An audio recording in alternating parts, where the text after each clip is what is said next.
Hello दोस्तों, welcome to the Java playlist. I am Mohit Chhabra, software developer ex Salesforce ex Walmart. आज की video में हम डिस्कस करेंगे जावा में इफ एल्स स्टेटमेंट्स के बारे में। इफ एल्स क्या होता है समझते हैं बहुत ही आसान तरीके से। आप डे टू डे लाइफ में इस तरह से तो काफी सोचते होंगे, जैसे फॉर एग्जाम्पल अगर बाहर बारिश हो गई तो मैं अम्ब्रेला यूज कर लूंगा, है ना। सिंपल, अगर बारिश हुई तो अम्ब्रेला यूज कर लूंगा। तो ये एक तरह से आप कंडीशन ही तो बता रहे हो, अगर ये चीज हो गई तो मैं ये कर दूंगा। इसी तरह हम जावा में भी यूज करते हैं इफ एल्स। तो अगर इसे सिंपल भाषा में समझे तो आप कुछ इस तरह से सोच रहे हैं, अगर बारिश हुई तो अम्ब्रेला यूज कर लूंगा। इंग्लिश में बोले तो इफ रेन्स यूज अम्ब्रेला, कुछ इस तरह से ही, मतलब टूटी फूटी इंग्लिश लिखी है मैंने, पर इस तरह से ही कुछ मान लीजिए। तो अगर इसको जावा में लिखना हो तो आप सिंपल है, मैंने इंग्लिश में जो लिखा हम वही लिखेंगे, इफ। तो इफ स्टेटमेंट यूज करेंगे, इफ उसके बाद कोई कंडीशन बतानी है और जो कंडीशन आप बताएंगे वो इस ब्रैकेट के अंदर होगी, ये ओपनिंग ब्रैकेट और ये क्लोजिंग ब्रैकेट। तो इसके अंदर आएगी आपकी कंडीशन या फिर कुछ इसको आप कह सकते हो एक्सप्रेशन। अगर ये ट्रू हुआ तो कोई चीज़ चलेगी, जो आप कोड लिखोगे उसके बेसिस पे उसके अंदर वो कोड चलेगा। तो ये है लॉजिक बेसिकली इफ़ का। जैसे आप basically day to day life में कहते हो कि अगर ये हुआ तो मैं ये कर लूँगा, वैसे ही जावा में आप उसे रिप्रेजेंट करते हो इफ़ के साथ कि इफ़ दिस थिंग हैपन्स, अगर ये सही हो गई कंडीशन या एक्सप्रेशन तो जो मैं कोड लिख रहा हूँ वो चल जाएगा। तो इसको मैं अब सिंपल सा आपको कोड लिख के दिखाता हूँ जिससे आपको और आइडिया लगेगा। तो अब हम आ गए हैं इंटेल आईजे में, जहाँ पे हम देखेंगे बहुत सिंपल सा एग्जांपल। मैं एक बूलियन ले लेता हूँ जिसका नाम रख देता हूँ इज रेनिंग, जो कि बता रहा है कि बाहर बारिश हो रही है या नहीं। तो मैं इसको सेट कर देता हूँ ट्रू, कि मतलब बाहर तो बारिश हो रही है। अब यहाँ पे मैं इफ़ कंडीशन लगाता हूँ, जो हमने अभी बात की कि अगर ये हुआ तो मैं ये कर लूँगा। तो उसके लिए अगर के लिए आप क्या लगाते हो जावा में, इफ़। तो इफ़ लगा दिया, इसके बाद आते हैं ये दो ब्रैकेट्स, ये हो गया आपका स्टार्टिंग ब्रैकेट और ये हो गया आपका क्लोजिंग ब्रैकेट। इसके अंदर बेसिकली आपको बतानी होगी अपनी कंडीशन या एक्सप्रेशन, जिसके बेसिस पे अगर वो ट्रू हुआ तो वो आपका कोड चलाएगा। तो अब इफ के अंदर आप जो कुछ भी लिखते हो, चाहे वो वेरिएबल है, एक्सप्रेशन है, वो बेसिकली उसको पहले इवेल्युएट करता है और चेक करता है कि क्या वो ट्रू है या फॉल्स है।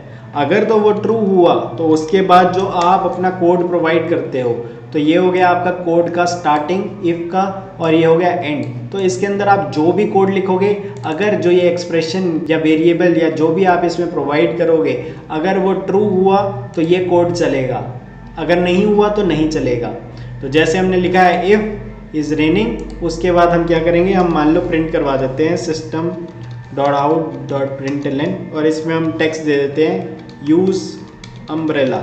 ठीक है, तो सिंपल सी बात कि अगर ये कंडीशन ट्रू हुई तो ये वाली लाइन चल जाएगी। अब क्योंकि इसमें इफ के साथ हमने प्रोवाइड किया स्टार्टिंग और एंडिंग ब्रैकेट, तो इसके अंदर आप मल्टीपल लाइंस ऑफ कोड भी लिख सकते हो। तो अगर ये कंडीशन चल जाएगी तो जितने भी लाइंस कोड आप लिखोगे वो सारे के सारे एग्जीक्यूट होंगे। तो यहाँ पे मैं आपको ये बेसिक सा चला के दिखाता हूँ, क्योंकि हमने इस रेनिंग को ट्रू सेट किया हुआ था, तो आप क्लियरली देख सकते हो कि इसने प्रिंट करवा दिया है यूज अम्ब्रेला। ठीक है, अब अगर मैं इसको फॉल्स कर दूं और दोबारा चला के आपको दिखाऊं तो वो दोबारा से इसको इवेल्युएट करेगा, यहाँ पे इफ कंडीशन में जाएगा, ये इसे फॉल्स मिला है तो उसने ये वाली स्टेटमेंट रन नहीं की और आप क्लियरली देख सकते हो वो चीज़ प्रिंट नहीं हुई। तो सिंपल सा लॉजिक ये है कि सबसे पहले आप लिखोगे इफ कीवर्ड, ठीक है, उसके बाद आप अपनी कंडीशन बताओगे ब्रैकेट्स के अंदर। यहाँ पे आप कोई एक्सप्रेशन भी दे सकते हो, जैसे मान लो आपने यहाँ पे लिख दिया इफ 40 इज स्मॉलर देन 60। अगर आपने ये लिख दिया तो ये कंडीशन भी ट्रू है, तो बेसिकली वो इस चीज़ को जो भी आप यहाँ पे प्रोवाइड करोगे उसको इवेल्युएट करेगा। तो यहाँ पे 40 स्मॉलर देन 60 जो कि ट्रू है, तो ये वाली चीज़ चल जाएगी। यहाँ पे मैं आपको चला के दिखाता हूँ, आप क्लियरली देख सकते हो, क्योंकि जो भी आपने एक्सप्रेशन या कंडीशन इस पर प्रोवाइड की थी वो ट्रू है, तो उसके अंदर का कोड सिंपली चल जाएगा। तो ये है आपका बेसिक सी इफ कंडीशन का एग्जांपल। अब वापस चलते हैं अपने विजुअल फॉर्म में। तो यहाँ पे अभी हमने बहुत सिंपल सा एग्जांपल लिया था कि अगर ये कोई चीज़ हो गई तो मैं ये कर लूँगा, कि अगर बारिश हो गई तो मैं अम्ब्रेला यूज़ कर लूँगा। पर रियल लाइफ में कई बार चीज़ें थोड़ी कॉम्प्लिकेटेड हो जाती हैं कि आपने अभी सिर्फ इफ़ की बात की है, इसका एल्स केस भी तो आप सोचते हो कि अगर ये हुआ तो ये कर लूँगा, नहीं तो कुछ और कर लूँगा। जैसे इसका अगर मैं एग्जांपल बताऊँ तो मान लो कि आपने कुकिंग करनी शुरू की है, अब आपने कुकिंग शुरू तो कर दी, लेकिन कुकिंग आपको ज़्यादा आती नहीं है, तो आपने क्या किया कि मम्मी से पूछना शुरू किया कि मम्मा कि मुझे सब्जी कैसे बनानी है, आप इंस्ट्रक्शन दे दो। तो फिर मम्मा ने ये बताया कि अगर तो आपके पास टमाटर है तो उसका हम तड़का लगाएंगे। तो आप समझ रहे हो, यहाँ पे इफ कंडीशन आ गई है कि अगर टमाटर अवेलेबल है तो हम उसे यूज कर लेंगे तड़के में, नहीं तो का भी केस बता रहा हूं मैं यार, नहीं तो टोमेटो केचप यूज कर लो या सॉस यूज कर लो। समझ रहे हो, यहाँ पे सिर्फ एक कंडीशन नहीं है, उन्होंने बोला कि अगर ये है तो ये कर लो, नहीं तो ये कर लो। समझ रहे हो कि इफ एल्स, तो सिंपल अगर इंग्लिश में समझे तो ये होगा इफ एल्स, ठीक है ना, अगर ये है तो ये कर लो, नहीं तो ये कर लो, इफ एल्स। तो जैसे हमने इंग्लिश में सोचा सेम टू सेम लॉजिक हम सिंपल सा लगा देंगे जावा में भी, कि सबसे पहले इफ, जो कि हमने लास्ट टाइम में देखा था, इफ कीवर्ड यूज किया, फिर उसके बाद ब्रैकेट और उसके अंदर आप देते हो कंडीशन। अगर ये कंडीशन ट्रू हो जाती है तो फिर आप जो कोड लिखने वाले हो, ये कोड जो है आपका वो एग्जीक्यूट हो जाएगा। लेकिन अगर ये नहीं हुआ, मतलब एल्स, अगर ये हुआ तो ठीक है, नहीं तो हम एल्स का केस लिख रहे हैं, नहीं तो वाला, कि मान लो जो इफ में कंडीशन बताई है वो सही नहीं है, मान लो वो फॉल्स हो गई है, तो ये चीज़ चलेगी। सिर्फ तभी ये चलेगी अगर ये कंडीशन फॉल्स हुई है। अगर ये ट्रू हुई है तो इफ वाला कोड चलेगा, एल्स वाला नहीं चलेगा। तो एल्स में भी हम सेम तरह से कोड दे देते हैं। तो सिंपल सी बात है कि अगर आपकी कंडीशन जो है वो ट्रू हो गई तो जो इफ के अंदर आप कोड लिखोगे वो चलेगा, नहीं तो एल्स वाला कोड चलेगा। कि वही बात हो गई कि if tomatoes are available use them, else मतलब कि टोमेटोज अवेलेबल अगर नहीं है तो वो एल्स पार्ट में आ गया कि यूज सॉस।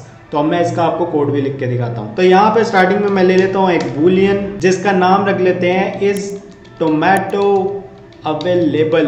देख रहे हो, नाम भी अच्छा सा रख रहा हूँ मैं। तो स्टार्टिंग में इसको मैं रख देता हूँ ट्रू, और उसके बाद हम लगाएंगे सबसे पहले अपनी कंडीशन। इफ़ लगाया है आई एफ करके, उसके अंदर आप ब्रैकेट्स के अंदर आप कंडीशन लगोगे जो कि मैं देने वाला हूँ इस टोमेटो अवेलेबल। अगर ये ट्रू हुआ तो हम क्या करेंगे, हम प्रिंट करवाएंगे system dot out dot println की यूजिंग टोमेटो। क्या है, बिल्कुल जैसे मम्मा ने कहा था, अगर अवेलेबल है तो हम यूज़ करेंगे टोमेटोज को, नहीं तो के लिए लिखेंगे एल्स, और उसके बाद हम देंगे अपना कोड का स्निपेट। यहाँ पे आप देख सकते हो कि हमने एल्स में कोई कंडीशन नहीं दी, क्योंकि ये सिंपल सा केस है जो हम डे टू डे बेसिस पे कहते हैं कि अगर ये चीज़ है तो ये कर लो, नहीं तो सिंपली नहीं तो का मतलब है कि अगर पहली कंडीशन फुलफिल नहीं हुई तो बस अगली चीज़ कर दो सिंपली। तो यहाँ पे भी हम एल्स में लिख देते हैं, मान लो कि system dot out dot println कर देते हैं। तो यहाँ पे हम लिख देते हैं यूजिंग सॉस, सॉस बोल लो या केचप बोल लो, जो भी आपका मन हो। पर ये सिंपल सा लॉजिक अगर आप सोच सकते हो कि इसमें क्या किया है कि अगर ये कंडीशन ट्रू है तो ये वाली चीज़ चलेगी, नहीं तो ये वाली चीज़ चलेगी। तो अगर टमाटर अवेलेबल है तो टमाटर का तड़का लगाएंगे हम सब्जी में, नहीं तो टमाटर की सॉस यूज़ कर लेंगे। तो चलिए मैं आपको चला के भी दिखाता हूँ। यहाँ पे क्योंकि हमने वेरिएबल जो था वो ट्रू सेट किया हुआ था, यानी कि हमारे पास टोमेटोज अवेलेबल थे, तो इसने कह दिया है यूजिंग टोमेटो। और अगर मैं इसको आपको फॉल्स करके दिखाऊं तो देखिए क्या होता है, फॉल्स किया तो आप क्लियरली देखेंगे कि इसने बोला कि यूजिंग सॉस। तो सबसे पहले वो इफ़ के अंदर गया, इफ़ के अंदर जो एक्सप्रेशन था उसको इवेल्युएट किया, वहाँ पे उसको वैल्यू उसकी फॉल्स मिल गई, तो ये कोड ब्लॉक उसने नहीं चलाया, तो सिंपली वो चला गया एल्स पार्ट में। एल्स में गया और जो चीज़ लिखी हुई थी उसको सिंपली उसने कर दिया एग्जीक्यूट। यहाँ पे आप सोच सकते हो हम सिर्फ अभी तक system dot out dot println कर रहे हैं, ऐसे प्रिंट करवाते जा रहे हैं, ये कुछ खास रियल लाइफ नहीं लग रहा। वो बात बिल्कुल वैलिड है। धीरे धीरे जैसे हम कॉन्सेप्ट्स को और समझेंगे और चीज़ों का हमें आइडिया लगेगा तो हम इसमें कॉम्प्लिकेटेड और बेटर कोड भी इसमें लिखेंगे। अभी के लिए आप सिंपली सिंटेक्स को समझिए कि इफ एल्स क्या होता है, और इसके अंदर हम कुछ भी लिख सकते हैं कोड स्निपेट के अंदर कि अगर ये कंडीशन ट्रू हो गई तो उसके अंदर आप कुछ कॉम्प्लेक्स या कॉम्प्लिकेटेड कोड भी रन करवा सकते हो। ये बस बेसिकली आपको सिंटेक्स समझाने के लिए है। अब आपने पहले इफ़ देख लिया, इफ़ एल्स भी देख लिया, लेकिन रियल लाइफ में कई बार काफ़ी सारी कंडीशंस होती हैं, सिर्फ इफ़ एल्स में बात रुकती नहीं है। तो चलिए वापस चलते हैं विजुअल फॉर्म में समझने के लिए कि और क्या क्या हो सकता है। जैसे कि मैंने कहा कि हमने इफ़ देख लिया, इफ़ एल्स भी देख लिया, लेकिन रियल लाइफ में कई बार चीज़ें इससे ज़्यादा कॉम्प्लिकेटेड होती हैं। कि मान लो मेरे मन में आया कि अगर ये है तो मैं ये कर लेता हूँ, ठीक है, नहीं तो अगर ये है तो मैं ये कर लेता हूँ, नहीं तो अगर ये है तो मैं ये कर लेता हूँ, अगर कुछ भी नहीं है तो मैं ये कर लेता हूँ। इस तरह के काफ़ी सारी चीज़ें आती है ना आपके मन में। तो यहाँ पे हमने सिर्फ दो चीज़ों के बारे में बात की है कि अगर ये है तो ये कर दो, नहीं तो ये। पर कई बार रियल लाइफ में आप कुछ और भी चाहते होते हो कि अगर पहली कंडीशन ठीक है तो मैं उसके थ्रू ही चला जाऊंगा, लेकिन अगर पहली वाली नहीं है तो मैं दूसरी कंडीशन के बारे में सोच सकता हूँ, जिसे प्लान बी आप कह सकते हो कि प्लान बी सोचूंगा और उसके अकॉर्डिंग मैं प्लान बी को एग्जीक्यूट करूंगा। नहीं तो मैं प्लान सी की कंडीशन चेक करूंगा, अगर वो वैलिड हुई तो मैं फिर प्लान सी पे चला जाऊंगा। अगर अब मेरी कोई भी चीज़ ना चल रही हुई, ना प्लान ए ना प्लान बी ना प्लान सी, तो फिर आखिरी में मैं ये चीज़ कर लूँगा। इस तरह से सोचते हो ना कई बार आप, plan A plan B plan C या कोई भी कंडीशंस के बेसिस पे आप सोच सकते हो। जैसे सिंपल सा एग्जांपल लें तो जैसे आपको किसी को विश करना है तो कई बार आप उन्हें गुड मॉर्निंग कहते हो, आफ्टरनून भी कहते हो, कई बार आप उन्हें गुड इवनिंग भी कहते हो और कई बार आप उन्हें गुड नाइट भी कहते हो। किस बेसिस पे कहते हो? जो टाइम है उसके बेसिस पे कहते हो, करेक्ट, कि क्या टाइम है उसके अकॉर्डिंग आप लोगों को विश करते हो। तो आप देख सकते हो कि मल्टीपल कंडीशंस आ गई इसमें कि अगर सुबह का समय है तो मैं कह दूंगा गुड मॉर्निंग, अगर दोपहर का समय है तो मैं कह दूंगा गुड आफ्टरनून, और अगर शाम का समय है तो गुड इवनिंग, रात को सोने लगे हो तो गुड नाइट। तो अलग अलग चीज़ें हैं ना, अलग अलग कंडीशंस हैं। यहाँ पे सिर्फ ये तो नहीं है कि टमाटर ये है तो टमाटर यूज़ कर लो, नहीं तो बस ख़त्म सीधा वही। तो ये नहीं कर सकते ना आपकी सुबह का टाइम है तो गुड मॉर्निंग बोल दो, उसके बाद कुछ भी हो तो मैं बस गुड नाइट बोलूँगा, गलत हो जाएगा ना यार। टाइम के अकॉर्डिंग बोलना पड़ेगा, बहुत सारी कंडीशंस हैं। तो रियल लाइफ में ये सब चीज़ें आती हैं, तो वो सब चीज़ें भी आप हैंडल कर सकते हो जावा में। सेम तरीके से काफ़ी सिमिलर है, जैसे हमने इफ़ एल्स देखा था वैसे ही। सबसे पहले आप लगाओगे इफ़, उसके अंदर दोगे कोई कंडीशन और उसके बाद आप अपना कोड दे दोगे जो चलेगा। अब क्योंकि इसके बाद हमारे पास और भी कंडीशंस हैं तो सीधा इसके बाद हम एल्स नहीं लगा सकते, तो हम क्या लगाएं? Else if. वाह वाह वाह, क्या कंबाइन किया है, एल्स और इफ़ को कंबाइन कर दिया, एल्स इफ़। एल्स इफ़ का क्या मतलब है?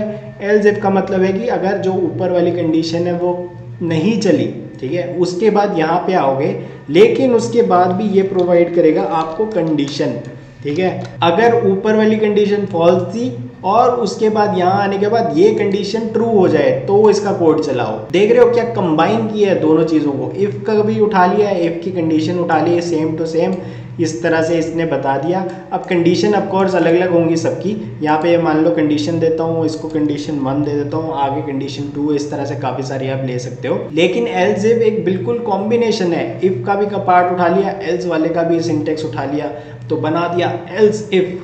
सही है ना? एल्स इफ कंडीशन 1, मतलब कि कंडीशन तो कैंसिल हो चुकी है, अब वो जाएगा चेक करने कंडीशन 1। अगर कंडीशन 1 फुलफिल हो रही है तो ये चल जाएगा, अगर ये भी नहीं हो रही तो उसके बाद आप और भी जितने मर्जी चाहो आप एल्स इफ लगा सकते हो। ऐसी कोई नहीं है कि आप एक बार ही एल्स इफ यूज़ कर सकते हो।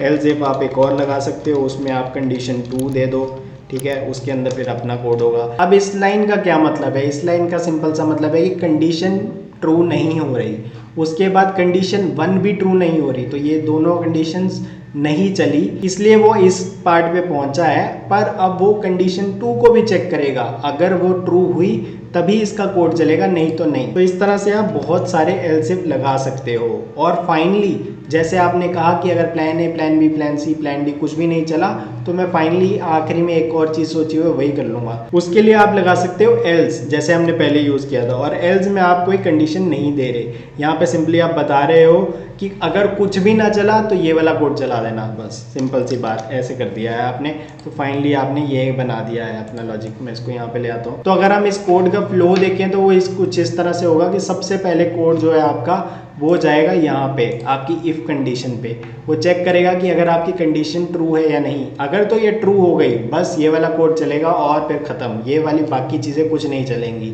ठीक है। क्योंकि हम यहाँ पे ये सिंपल सा लॉजिक लगा रहे हैं कि कोई एक चीज़ ही चलेगी। मतलब आपने ऐसा सोचा हुआ है मेरे पास बहुत सारे प्लान्स हैं, plan A plan B plan C plan D, या फिर फाइनली कुछ भी एक मैंने आखिरी चॉइस रखी हुई है, तो आप उनमें से सिर्फ एक चीज़ चलाओगे। ऐसा नहीं है प्लान ए भी कर रहे हो, प्लान बी भी कर रहे हो, प्लान सी भी कर रहे हो। एक चीज़ के लिए इफ़ कि अगर ये हुआ तो ये करूँगा, नहीं तो ये हुआ तो ये कर दूंगा, नहीं तो नहीं तो बोल रहा हूँ मैं, नहीं तो कि ऊपर वाली चीज़ें नहीं हुई तो मैं यहाँ पे आया और इसमें मैं ये चीज़ें कर दूंगा। तो ये चीज़ ध्यान रखनी है आपको। यहाँ पे क्लियरली आप सिंटेक्स देख सकते हो, एल्स इफ। एल्स इफ का मतलब कि एल्स मतलब ऊपर वाला पार्ट नहीं हुआ इसलिए मैं यहाँ पे आया हूँ, ठीक है ना। Normal day to day life में जैसे आप करते हो उसके तरह सोच लेना कि जैसे मान लो कि आपने सोचा कि +1 में क्या लेना है, कि अगर तो मेरे मार्क्स इतने अच्छे आए साइंस में तो मैं मेडिकल ले लूँगा, है ना। नहीं तो अगर मैथ्स ठीक लग रहा हो तो नॉन मेडिकल ले लूँगा, नहीं तो कॉमर्स भी ले लूँगा, अगर कुछ भी नहीं हुआ तो मैं आर्ट्स का सोच सकता हूँ। ये मतलब किसी का भी चॉइस हो सकता है, मैंने रैंडमली एग्जांपल लिया है। तो उसके अंदर आप ये सोच सकते हो कि आप एक ही चीज़ करोगे ना, चाहे मेडिकल करो, नॉन मेडिकल करो, कॉमर्स करो, आर्ट्स करो, कोई एक चीज़ करोगे, वही है। आपके डिफरेंट डिफरेंट प्लान्स हैं। तो ये सेम चीज़ है कि इफ़ दिस थिंग हैपन्स तो मैं ये करूँगा, नहीं तो मैं अगर ये चीज़ हो गई तो मैं ये करूँगा, तो वही है। तो सबसे पहले इसमें जाएगा यहाँ पे, ठीक है। तो ये चेक करेगा कंडीशन, अगर कंडीशन ट्रू हो गई सिर्फ इसका कोड ये वाला चल जाएगा, जो भी इसके अंदर आप कोड दोगे, ये बाकी चीज़ें कुछ नहीं चलेंगी और ये खत्म हो जाएगा। पर मान लो कि जो कंडीशन है वो ये फॉल्स हो गई तो वो ये कोड नहीं चलाएगा। तो वो क्या करेगा, इस पे जाएगा एल्स इफ, तो वो कंडीशन 1 को चेक करेगा, ठीक है। तो कंडीशन 1 अगर ट्रू हो गई तो सिंपली जो इसके अंदर का कोड है यहाँ वाला तो वो चल जाएगा और बाकी सब इग्नोर हो जाएगा। लेकिन अगर कंडीशन 1 भी फॉल्स निकली तो वो ये कोड नहीं चलाएगा, फिर वो आगे जाएगा नेक्स्ट स्टेप पे, जो कि होगा कंडीशन 2 को चेक करेगा। तो कंडीशन 2 अगर ट्रू हो गई तो सिर्फ ये पार्ट चलेगा और बाकी सब इग्नोर हो जाएगा। लेकिन अगर कंडीशन 2 भी फॉल्स हुई तो वो नेक्स्ट पे जाएगा। अगर यहाँ पे आपने एक और एल्स इफ लगाया होता तो वो वहाँ पे जाता, वो चल जाता तो उसका कोड चल जाएगा, नहीं तो फिर आगे बढ़ेगा। ऐसे आगे आगे बढ़ते बढ़ते मान लो अगर कोई भी चीज़ नहीं चली, जो आपके सारे प्लान थे, plan A, plan B, plan C, plan D, जितने भी आपने बनाए थे, मान लो उनमें से कोई भी मीट नहीं हो रहा, तो आपने एक फाइनली लगाया हुआ है एल्स पार्ट कि अगर कुछ ना चला तो भाई ये तो चला ही दो। अब एल्स में आपने कोई कंडीशन नहीं थी, क्योंकि आपको पता है कि बाकी सारी आपकी कंडीशंस फेल हो चुकी हैं। अब आप बस चाहते हो कि ये चल जाए, कुछ भी हो तो बस ये चल जाए। अब इसमें कोई कंडीशन नहीं है, ये चला ही दो बस। तो वही बात है, अगर सब कुछ फेल हो गया तो ये चल जाएगा। तो इसको और अच्छे से समझने के लिए जो हमने एग्जाम्पल लिया था good morning, good afternoon, evening, night का, वो हम कोड करके देखते हैं। तो यहाँ पे एक मैं वेरिएबल ले लेता हूँ टाइम नाम का, जिसकी कोई वैल्यू सेट कर लेते हैं। मान लो इसको मैंने सेट कर दी 14, ठीक है। तो वैसे एक्चुअली तो टाइम जो होता है वो एक्चुअल प्रॉपर फॉर्मेट में होता है। जैसे 14:20 का मतलब हो जाता है कि 2:20 हो गए हैं दोपहर के। पर इसको थोड़ा इजी बनाने के लिए मैंने इसको इंटीजर ले लिया है, कि जैसे हम सिंपली ले रहे हैं 0 to 24, जो भी आवर्स हैं उसके बेसिस पे मैंने रख दिया है। तो यहाँ पे 14 का मतलब कि दोपहर चल रही है, बस सिंपल सा आप ऐसे समझ लो। जब आप इसको एक्चुअल में रियल वर्ड में इम्प्लीमेंट करते हो तो आपके पास एक्चुअली एक फंक्शन है जहाँ से आप करंट टाइम निकाल सकते हो और उसके बेसिस पे इवेल्युएट कर सकते हो। लेकिन अभी चीज़ों को सिंपल रखने के लिए हम इसको as a hard coded normal लेते हैं, ठीक है। क्योंकि हम यहाँ पे सिर्फ इफ़ एल्स का स्ट्रक्चर समझना चाह रहे हैं, ये सब चीज़ों, ये तो सिर्फ एक एग्जांपल है। तो अब हम लॉजिक क्या रखना चाह रहे हैं, देख रहे हो, कमेंट यूज़ किया है डॉक्यूमेंट करने के लिए चीज़ें। कमेंट्स के बारे में समझना है तो मेरी इस वीडियो में जाकर आप रेफर कर सकते हो। तो ठीक है, तो लॉजिक ये है कि जो टाइम है हम वो 0 से 24 आवर्स का रख रहे हैं। तो स्टार्टिंग का जो होगा वो होगा कि मान लो गुड मॉर्निंग कब बोलेंगे, कि जो अगर टाइम आपका होगा ना वो 12 से कम है तो हम विश करेंगे गुड मॉर्निंग, ठीक है। अब इसके बाद मान लो 12 से ज़्यादा है लेकिन शाम के 4 बजे से कम है, तो मैं ऐसा कुछ दे सकता हूँ कि 12 से बेसिकली बड़ा होगा लेकिन छोटा होगा 16 कर दिया मैंने यहाँ पे, क्योंकि शाम के 4 बजे हैं तो 12 + 4 16 कर दिया। तो उसमें बोल दूँगा गुड आफ्टरनून, ठीक है। अब मान लो कि 16 से स्टार्ट होकर जाएगा, मान लो कि रात को 8 बजे तक रख लेते हैं। रात को 8 बजे तक है तो वहाँ पे 8 कितने हो गए, 20 हो गए। तो उसमें मैं कहूँगा गुड इवनिंग, और 8 बजे के बाद बेसिकली मैं कह दूँगा गुड नाइट, कि हमारा तो सोने का टाइम हो गया। तो आप देख रहे हो कि हमारे पास काफ़ी सारी कंडीशंस है। तो हम ये करके देखते हैं, आप इफ़ एल्स लगा के सबसे पहले हमारी पहली कंडीशन इफ़ में डालेंगे। इफ़ मतलब जो सबसे पहली कंडीशन जो चेक करेगा, हम गुड मॉर्निंग के लिए चेक कर रहे हैं तो वही करते हैं कि हमारा जो टाइम जो है, ठीक है, अगर वो स्मॉलर देन 12 हुआ तो हमने क्या करना है, हमने करना है system.out.println और प्रिंट करवा देना है गुड मॉर्निंग, ठीक है। गुड मॉर्निंग प्रिंट करवा दिया। अब इसके बाद आ गया हमारे पास एल्स इफ़।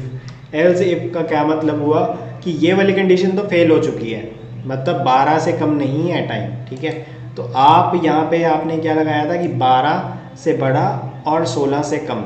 तो वो अब आपको दोबारा लगाने की ज़रूरत नहीं है कि 12 से बड़ा, क्योंकि वो ये ऑलरेडी गलत हो चुका है। मतलब 12 से अगर कम होता तो ये एग्जीक्यूट हो जाता, यहाँ पे पहुँचता ही नहीं। 12 से ज़्यादा है तभी तो यहाँ आया है। तो आप सिंपली यहाँ पे लिख सकते हो कि टाइम इज़ स्मॉलर देन 16। ठीक है। हाँ, आप यहाँ पे ऐसे भी कर सकते थे, time is greater equal to 12 and time is smaller than 16। आप ये कर सकते थे, लेकिन क्योंकि आप ये चीज़ ऑलरेडी ऊपर चेक कर चुके हो कि टाइम जो है वो अगर स्मॉलर देन 12 हो तो ये चल जाएगा, ये नहीं चला तभी आप यहाँ पहुँचोगे, तो ये चीज़ आपको लगाने की ज़रूरत नहीं है। आप सिंपली लगा सकते हो कि टाइम इज़ स्मॉलर देन 16। अगर ये है तो आपको क्या करना है, आपको simply system dot out dot println आप प्रिंट करवा दोगे गुड आफ्टरनून। ठीक है, आपने गुड आफ्टरनून प्रिंट करवा दिया है। अब इसको थोड़ा स्मॉल कर देता हूँ जूम, ताकि आपको सारे कंडीशंस एक बार में दिखें। अब उसके बाद एक और एल्स इफ लगाना पड़ेगा मुझे, क्योंकि मेरे पास अभी 2 केसेस बचे हैं। एक में मैं गुड इवनिंग बोल रहा हूँ, एक में गुड नाइट बोल रहा हूँ, करेक्ट। तो इसमें बोलूँगा मैं टाइम जो है अगर आपका स्मॉलर देन कितना 20 रखा था हमने, तो मैं यहाँ पे कर दूँगा system dot out dot println good evening. ठीक है। अब यहाँ पे अगेन आप सोच सकते थे कि मैं कह सकता था कि time is greater equal to 16 and time is smaller than 20, तो ये प्रिंट करवाओ। लेकिन आप यहाँ पे देख सकते हो कि ये वाली कंडीशन नहीं हुई तो वो यहाँ आएगा, ये वाली भी नहीं हुई तब जाके वो यहाँ आएगा। तो इसका मतलब है कि 16 से नीचे तो है ही नहीं टाइम, 16 से तो ऊपर है तभी यहाँ पे पहुँचा है। तो वो चीज़ लगाने की आपको ज़रूरत नहीं है। इफ एल्स में आप डायरेक्टली ये रख सकते हो, क्योंकि मैंने आपको बोला कि ये इनमें से कोई एक ही चीज़ चलेगी, तो आप उसके अकॉर्डिंग अपने इफ एल्स की कंडीशंस जज कर सकते हो। अब इसके बाद अगला केस लेते हैं कि एल्स इफ। अब इसके गुड नाइट वाली कंडीशन लगाते हैं कि जो आपका टाइम जो है वो स्मॉलर हो गया 24 से। ठीक है, 0 to 23 रखेंगे बेसिकली हम यहाँ पे। जो आवर्स है 24 नहीं हो सकता, 1 to 24 होता है। तो बेसिकली लास्ट जो होगा वो 23 होगा, करेक्ट। तो 24 से अगर आपका टाइम कम है तो आप सिंपली यहाँ लिख दो system dot out dot println, यहाँ पे लिख देते हैं गुड नाइट, हम तो सोने चले, गुड नाइट कह दिया।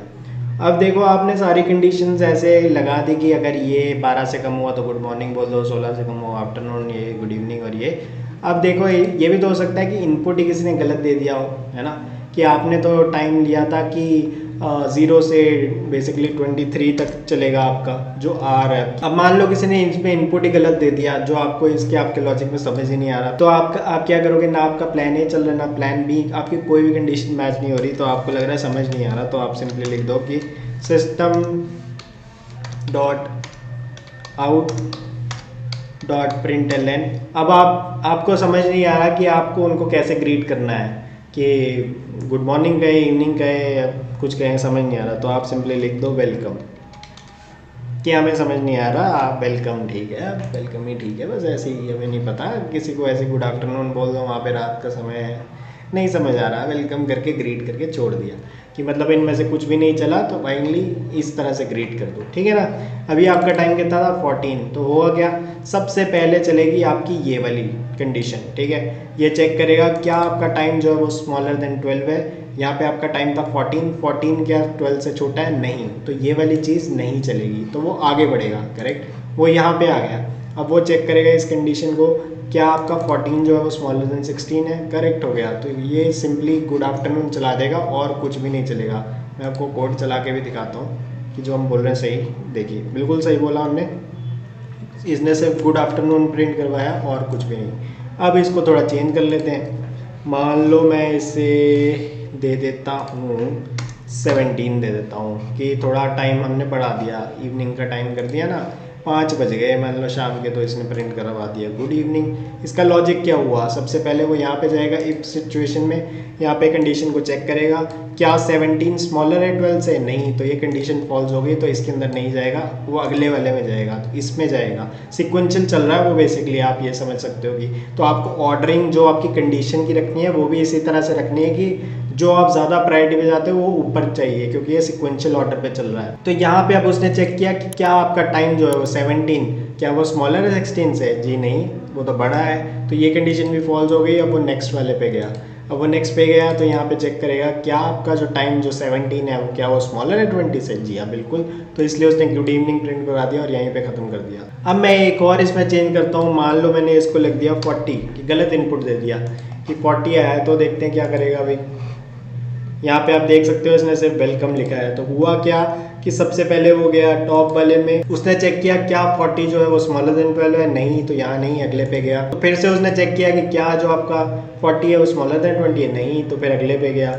यहाँ पे गया ये वाली एल्स इफ जो कंडीशन है 40 स्मॉलर देन 24, ये भी सही नहीं है, तो बस वो फाइनली पहुंच गया एल्स में। एल्स में कोई कंडीशन चेक नहीं होती, सीधा का सीधा उसने प्रिंट करवा दिया, जो भी कोड था उसने वो एग्जीक्यूट करवा दिया। अब जैसे मैंने आपको बताया कि ये सिक्वेंशियल ऑर्डर में चलता है कि सबसे पहले यहाँ जाएगा, फिर उसके बाद यहाँ पे जाएगा, अगर कुछ भी नहीं मिल रहा फिर उसके अगले पे जाएगा। तो आपको अपनी कंडीशन सही तरह से रखनी होती है, अगर आपने उसमें सही से नहीं प्लेस किया तो गड़बड़ हो जाएगी। जैसे फॉर एग्जाम्पल अगर आप ये इसके ऊपर डाल देते हो तो आपकी कंडीशंस काफ़ी गलत हो जाएंगी, क्योंकि आप यहाँ पे कह रहे हो कि स्मॉलर देन 20 और स्मॉलर देन 16।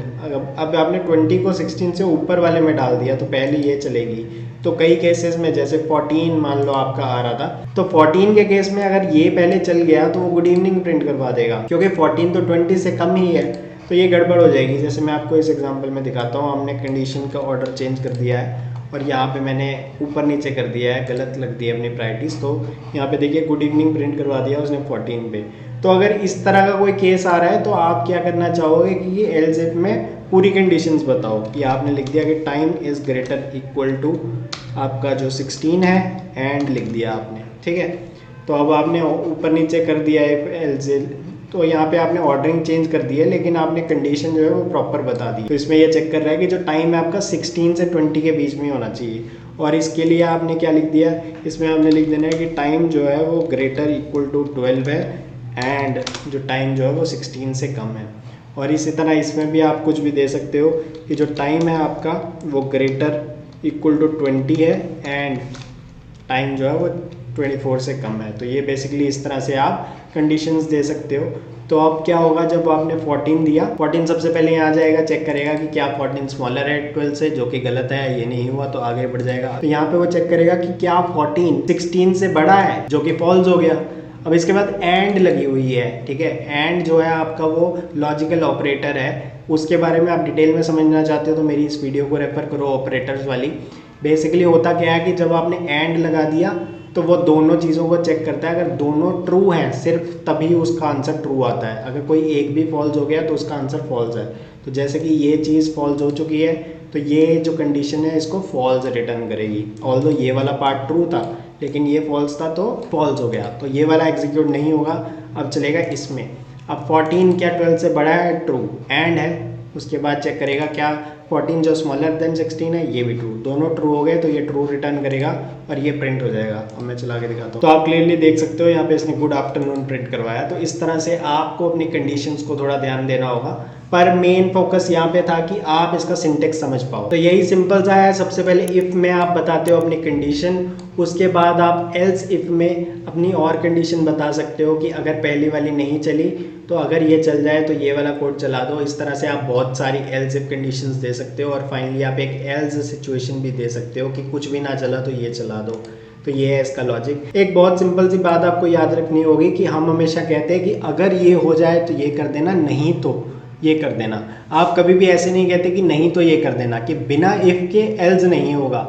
कि मैं ये कह रहा हूँ कि अगर आपने यहाँ पे इफ़ लिखा ही नहीं, करेक्ट, तो इसको मैं अगर हटा दूँ तो एल्स इफ नहीं लिख सकते आप, क्योंकि उसका कोई लॉजिक नहीं बना। यहाँ पे आपको एक कंपाइलर देने लग गया है, एल्स या एल्स इफ वो सिर्फ तब आएगा अगर उसके पास इफ होगा। तो देखिए आप यहाँ पे क्लियरली ये लिख रहा है कि else without if which is not correct, तो ये आपको कंपाइल टाइम एरर भी दे रहा है। तो क्लियरली आप ये चीज़ नहीं कर सकते, else without if is not allowed.